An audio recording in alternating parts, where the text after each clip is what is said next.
कौशल्या जी ने बंधुओं भगवान को स्नान श्रृंगार के बाद पालने में लिटा दिया।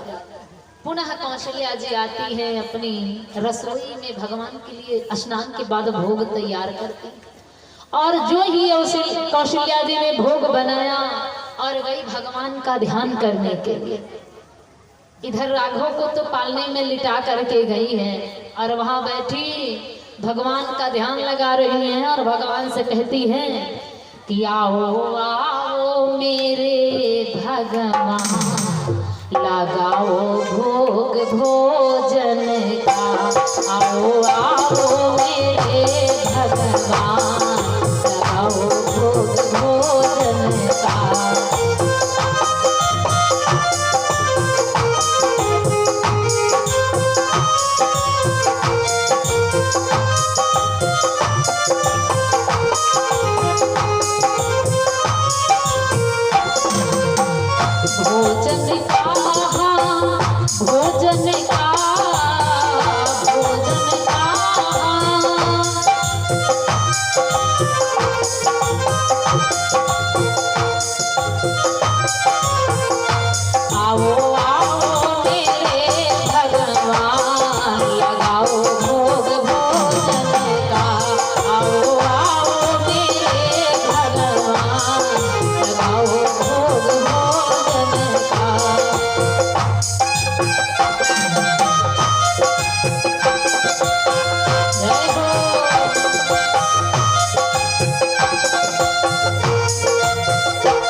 कौशल्या जी ने प्रेम से कहा आओ भगवान भोग लगाओ।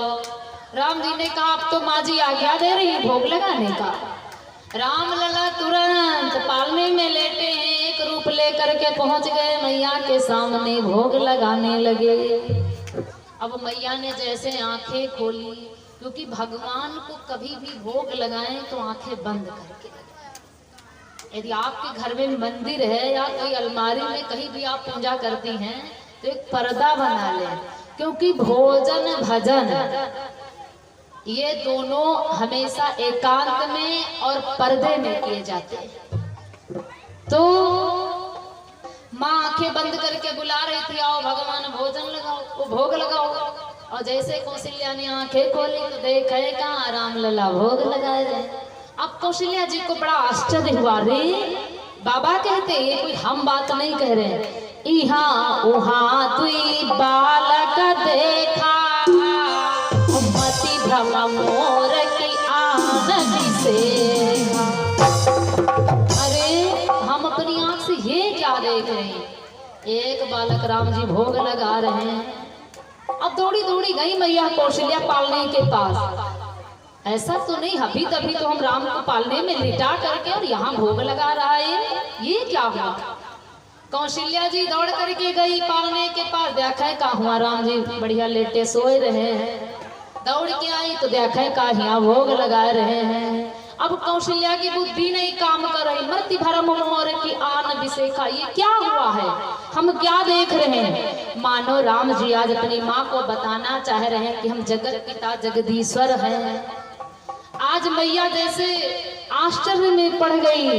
राम जी ने देखा कि देखी राम जननी अकुलानी,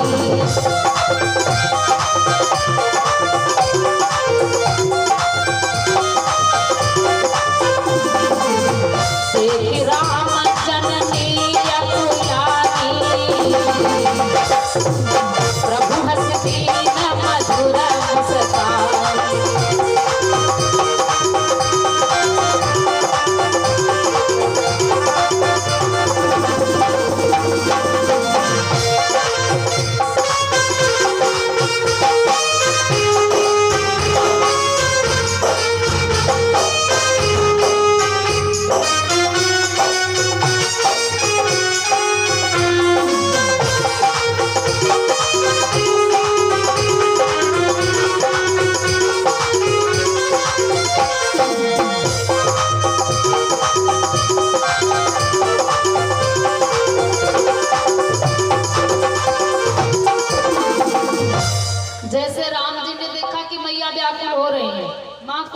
जिक्र है, माँ की समझ में नहीं आ रहा है।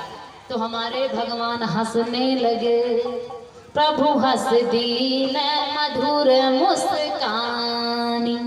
भगवान मंद मंद हंसने लगे, क्योंकि जब हम आश्चर्य में पड़ते हैं, जब हमें कोई शंका होती, तब भगवान हंसते हैं। क्या लीला आनंद आ रहा है। सब हमारी रचाई लीला, सब अपना बता बता करके देखो संसार में कैसे सब परेशान लग रहे हैं। तभी भगवान हंसते जब हम परेशान होते हैं। क्योंकि कहते हैं भैया कि समझ मन आवे बिना मतलब का कारबार, और समझ मन आवे बिना मतलब का कारबार, और ना कोई तुम्हार भवा ना कोई हमार भवा।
ध्यान देंगे, बड़ी समझने योग्य बात है। जितना हम बच्चों के लिए माया फैलाते हैं, उतना अपने लिए नहीं। बड़ा सुंदर भाव है। माता पिता कुछ समझो ना पावे,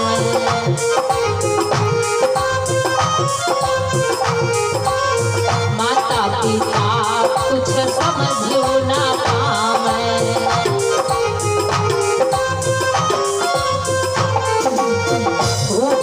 मरी मरी कर लड़ीता जिया मैं।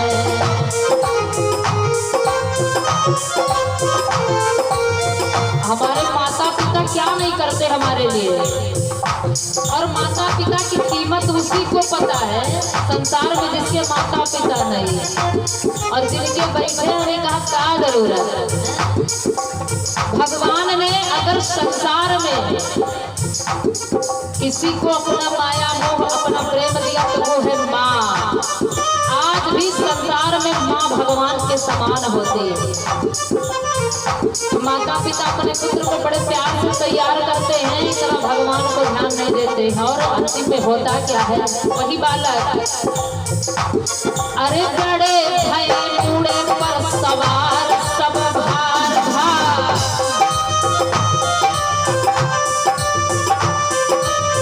बड़े भय बूढ़े पर सवार सब भार भार, ना कोई हमार भवा ना कोई तुम्हार भा।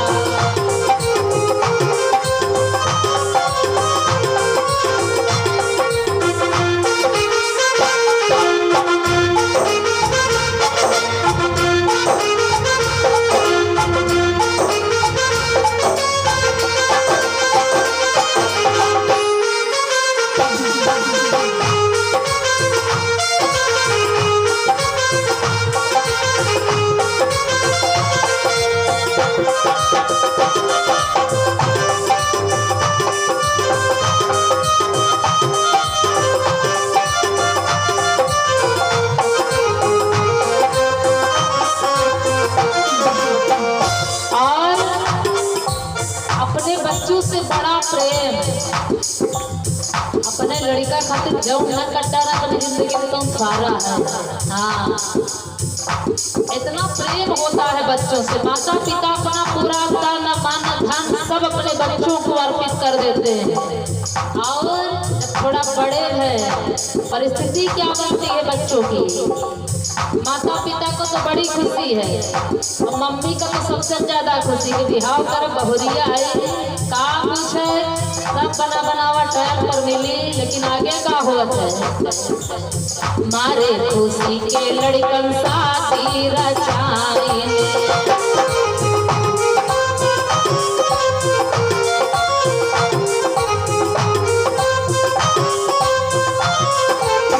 अपने जान का बुढ़ऊ फांसी लगाई।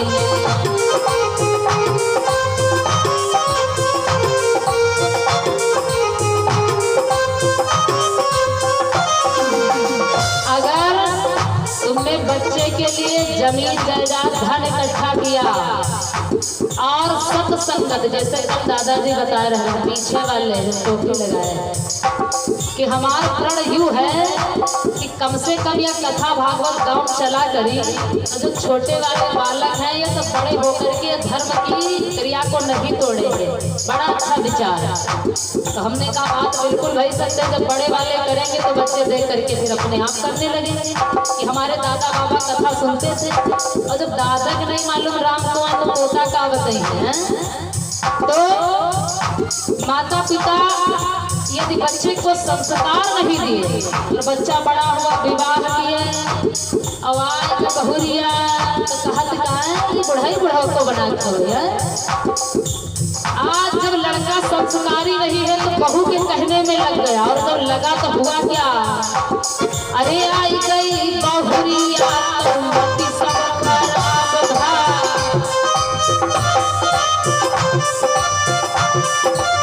आई गई बहुरिया तो लड़का रंगदार भा, ना कोई हमार भवा ना कोई तुम्हार भा।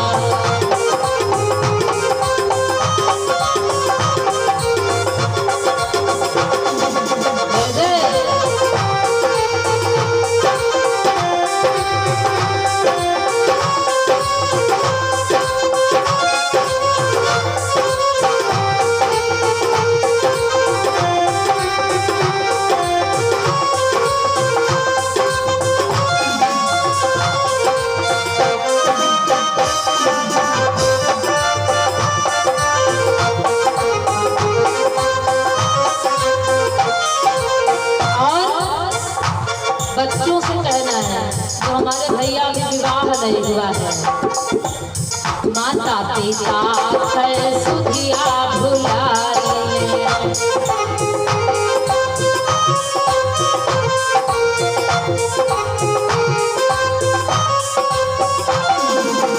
अपनी बाहुरिया से अलग कर आईने,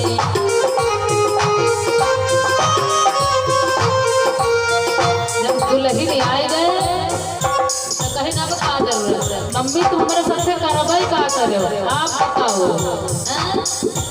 जौनी मम्मी से पाल के बड़ा किए और भैया जब दुल्हन पहन तो कहा जाता तुम हमारे सबसे करो का। बात बिल्कुल सही, बात तो बिल्कुल सही। तुम धरती खार कहीं करे मम्मी से तो हो रही।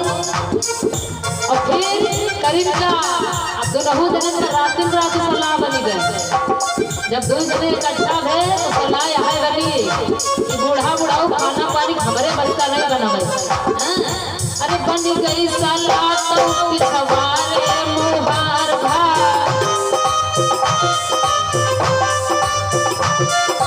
बनी गई सलाह तो पिछवारे मुहार भा, ना कोई हमार भवा ना कोई तुम्हार भा।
हैं माता पिता इस सृष्टि के भगवान हैं। जो बच्चा अपने कर्तव्य से, अपने कर्म से अपने माता पिता की सेवा करता है, उसे भगवान की सेवा करे या न करे फल बराबर मिलता है। क्योंकि माता पिता इस जगत के भगवान हैं, जो बोलते और खाते सब कुछ है। तो माता पिता के सुधिया भूलई हो,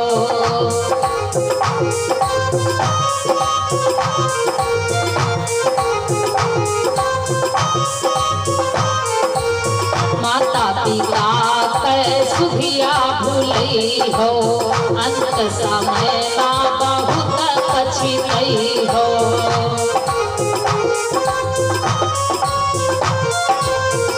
रघुनाथ तोर नियति खराब भा,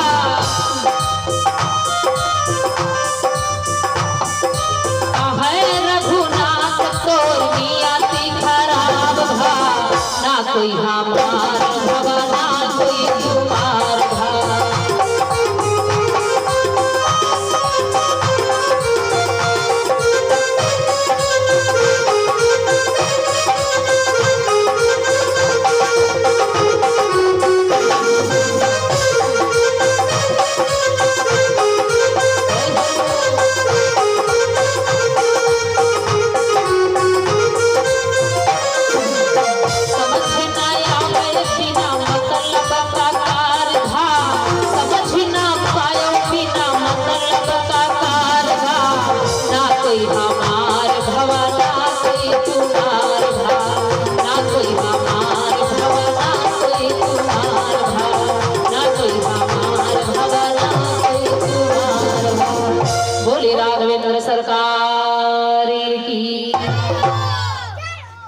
तो भैया यदि समझ नहीं पाए तो फिर जिंदगी में बस वही है कि का बताई भैया कोई तना काटती है, ये परिस्थिति ही ना है। ऐसा सत्संग में मन लगाओ कि हमें पता चल जाए, क्योंकि माता पिता जगत के भगवान हैं, तन मन से सेवा करनी चाहिए।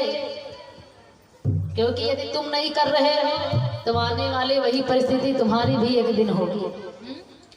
घर में बूढ़े दादी दादा हैं, अपने मम्मी पापा की सेवा नहीं कर रहे हो तो जो उन्हें बच्चे तुम जन्म रहे हो ना, तो समझ लियो उनकी मेमोरी पूरी खाली तो पड़ी, भी कुछ भरा तो है नहीं, हैं?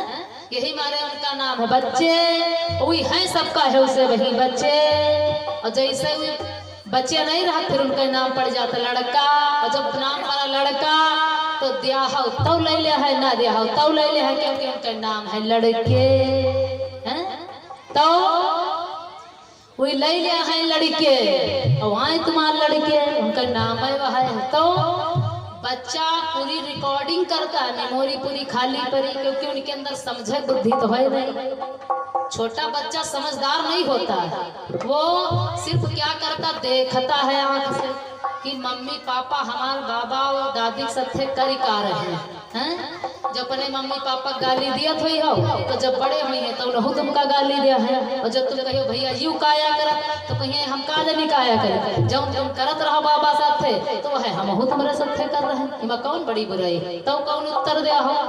तो फिर यह कहियो फांसी लगाई कौन विराम तो हम ऊपर का जाइए, वैसे तो जाए ना पाई। तो यह परिस्थिति ना आए इसीलिए सत्संग किया जाता है, इसीलिए भगवान की कथा सुनी जाती है। अन्यथा शब्द ने अखंड रामायण पढ़ते हो गावते हो जाना सब कुछ हो, ऐसा नहीं। लेकिन 24 घंटा में ऐसा पढ़ाते हैं कि उधर दशरथ जी मरे पड़े हैं। जब रामायण भैया लोग गावे लागत है तो दशरथ जी की जब बात आते है, राम जी जब वन को जाते हैं तो दशरथ जी की मृत्यु हो जाती है। अब रामायण में चौपाई लिखी कि सब अयोध्या रोए रहे, हमारे भैया जब साज लेकर अखंड रामायण पढ़ते ना तो गावत का सोहर लाख से आग फिल्मी धुन नहीं, फिर पूछबे ना करे। तो इसका कोई महत्व नहीं, जितना किया जाए उतना समझा जाए, भले कम किया जाए, समझना जरूरी है। वो कथा तो सबका मालूम है, या राम कथा है कि का नहीं मालूम है। सब जने जानत कि दशरथ के 4 लड़का राम लक्ष्मण भरत शत्रुघ्न बिहाव हुआ सीता सत्य वनवास हुआ, लेकिन हमें जानना है आखिर इसका मतलब क्या है, इसका अर्थ क्या है। राम जी बंधु जैसे मैया को व्याकुल देखा हमारे राम मंद मंद मुस्कुराने लगे, हंसने लगे। अब कौशल्या जी और चकित हैं, ये तो हंस भी रहा है। अब जब कौशल्या जी चकित हो गई तो भगवान ने क्या किया? भगवान ने किया क्या कि देख रावा मात ही निज अद्भुत रूप अखंड, रोम रोम प्रति लगे कोटि कोटि ब्रह्मांड भैया, कोटि कोटि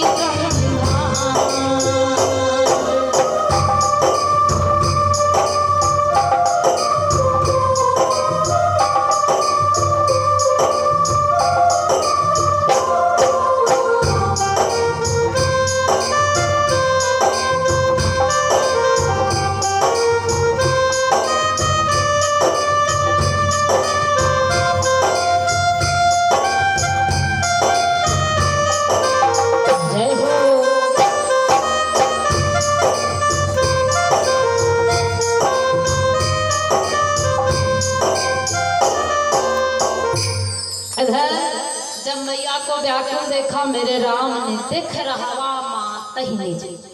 बाबा पूज्यपाद गोस्वामी जी कहते दिख रहा मात ही निज अद्भुत रूप अखंड। उस समय भगवान ने अपने अखंड रूप का दर्शन मां कौशल्या को करवाया। रोम रोम प्रतिवेद लगे और कोटि कोटि ब्रह्मांड, यानी अपने शरीर में रोम रोम से मां कौशल्या जी को भगवान ने दर्शन कराया। क्या? जो काल संसार को ग्रसता है वो काल भगवान को प्रणाम कर रहा है। जो माया संसार को नचाती है, जिस माया के चक्कर में हम सभी नाच रहे हैं, ये माया भगवान के चरणों में पड़ी है।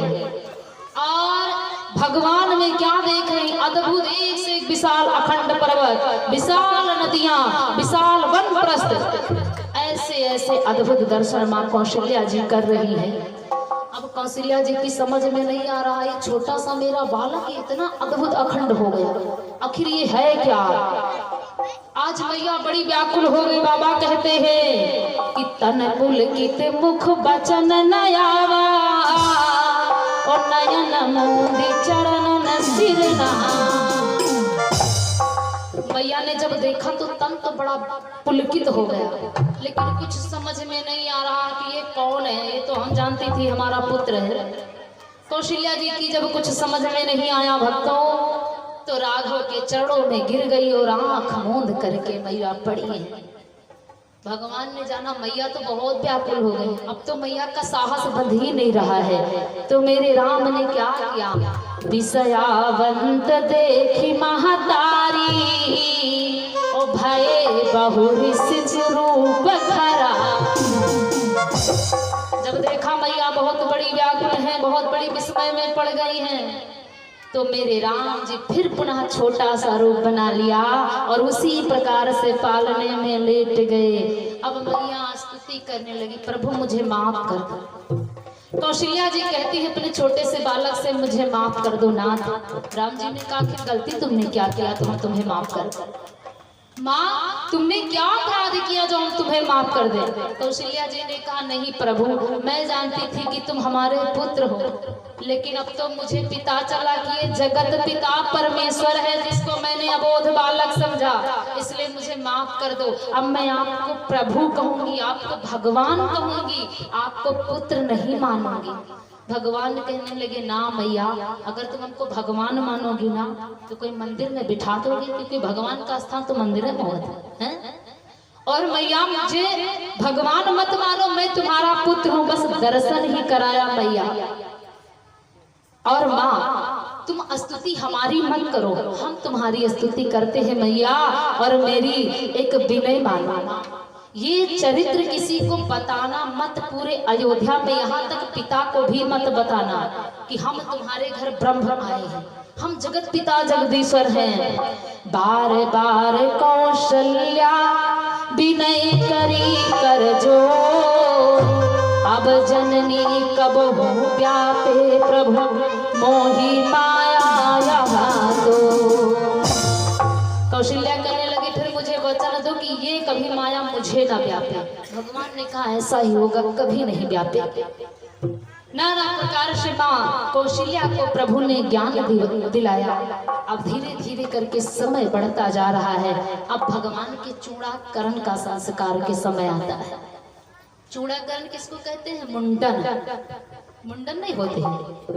अब भगवान के मुंडन का समय आया, क्योंकि हमारा वेद कहता है जब तक बालक का मुंडन ना हो तब तक उसे बाहर कहीं निकालना नहीं चाहिए।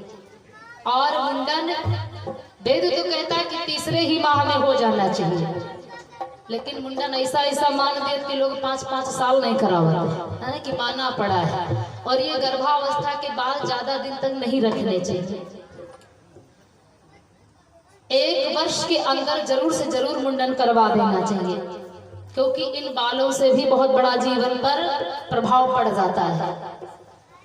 भगवान राम का मुंडन का समय आया, चूड़ाकरण का। तो अब कौन ऐसा नौआ है और कौन ऐसी कैची बनी जो भगवान का मुंडन करे, क्योंकि वो जगत पिता जगदीश्वर है। इसलिए वशिष्ठ जी महाराज को बुलाया गया। का वशिष्ठ जी नौआ है तो मुंडा कर रहे हैं? वो तो कुल गुरु हैं। कुल गुरु को बुलाया महाराज दशरथ ने। कहा गुरुदेव हमें क्या करना चाहिए? अब तो चूड़ाकरण का समय आया है। वशिष्ठ जी ने कहा राजन फिर धैर्य धारण करो।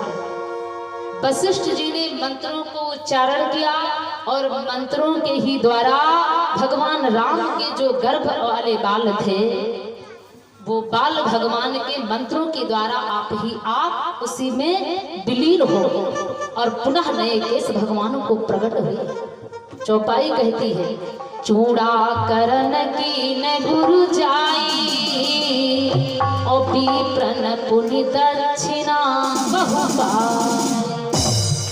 इसका मतलब मुंडन में दक्षिणा बांटी जाती है। महाराज दशरथ ने जब राम जी का मुंडन हुआ तो दक्षिणा बहु, यानी थोड़ी बहुत नहीं और नहीं गिनती है कितनी दक्षिणा लुटाई। बहु दक्षिणा विप्रन को बांटा। पूज्य ब्राह्मणों को नाना प्रकार से दक्षिणा दान दिया। अब मेरे राम जब बड़े हुए थोड़ा मुंडन हो गया, क्योंकि जब तक बालक का मुंडन ना हो तब तक उसे बाहर न निकाला जाता और न बाहर जाता है। अब मेरे राम जी का जब मुंडन हो गया तो राम जी अब खेलने योग्य हो गए। राम जी अपनी मैया से कहते माँ मैं खेलने को जाऊंगा बाहर। कौशल्या जी ने कहा नहीं लाल, बाहर खेलने मत जाओ, इसी आंगन में खेलो लाल। लेकिन मेरे राघव जी बड़े चतुर हैं, कहते नहीं माँ मैं खेलूंगा। आज चारों भाई एक साथ में सलाह करते हैं और नाना प्रकार से खेल खेलते हैं।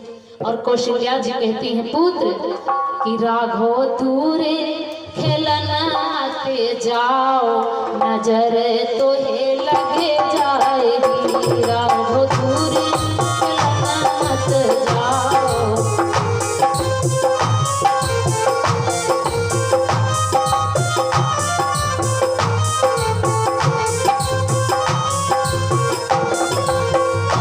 राघव दूरी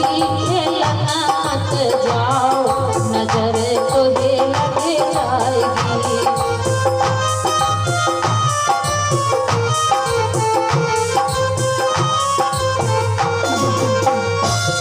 और कौशल्या जी क्या कहती है राम अति सुकुमार चरण अरुणावे।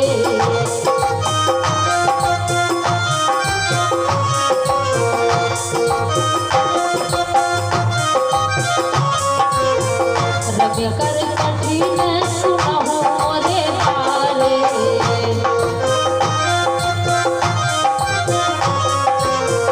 अति सुकुमार चरण अरुणारे।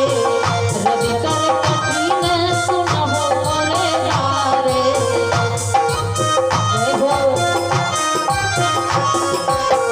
कौशल्या जी कहती है राम मेरा कहना मानो बाहर खेलने मत जाओ, बड़ी कठिन धूप है लग जाएगी। और मानो लाल राघव आंचल में, हाँ राघव आंचल में टुकड़ा छुपा हो, नजर तो ये लगे